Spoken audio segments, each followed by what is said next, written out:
જામનગરમાં રાજેશ્રીબા સોઢા દ્વારા સંચાલિત કલાશ્રી કથક નૃત્યાલયની છાત્રાઓએ કથકનો પદ્ધતિસરનો અભ્યાસ કરીને બાદમાં ફાઇનલ યરની પરીક્ષાના ભાગરૂપે રંગમંચ પ્રસ્તુતિ યોજી હતી। આ કાર્યક્રમમાં વિદિશા પાઠ, જીત ઠાકર, હિરલ પંડ્યા તથા ખુશ્બુ ભટ્ટ એમ કુલ 4 કથક છાત્રાઓ દ્વારા પોતાની નૃત્ય કળાઓ રજૂ કરવામાં આવી હતી। જામનગરના સંખ્યાબંધ લોકોએ આ રંગમંચ પ્રસ્તુતિ નિહાળી હતી। આ તકે જિલ્લા શિક્ષણ અધિકારી મધુબેન ભટ્ટ, ચેમ્બરના પ્રમુખ બિપેન્દ્રસિંહ જાડેજા, જીટીપીએલ જામનગર ન્યૂઝના મેનેજિંગ એડિટર જયેશભાઈ રૂપારેલિયા તથા નોબતના ચેતનભાઈ માધવાણી, ચેમ્બરના પૂર્વ પ્રમુખ કિરીટભાઈ મહેતા, અગ્રણી વેપારી સંજયભાઈ ખંડેલવાલ તથા લાલ પરિવારના કૃષ્ણરાજ લાલ વગેરે પરિવારો સાથે ઉપસ્થિત રહ્યા હતા અને આ કથક નૃત્યનો આનંદ માણ્યો હતો।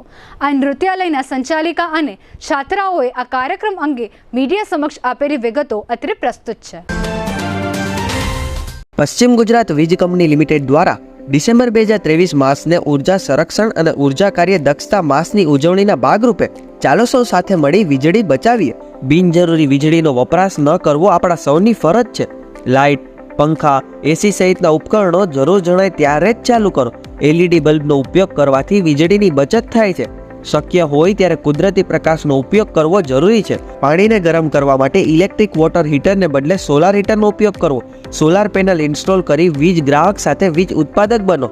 સૂર્યની ગરમીથી રાહત મેળવવા માટે અને ઠંડી હવાને અંદર રાખવા માટે તમારા બારી દરવાજાના પડદા બંધ રાખો।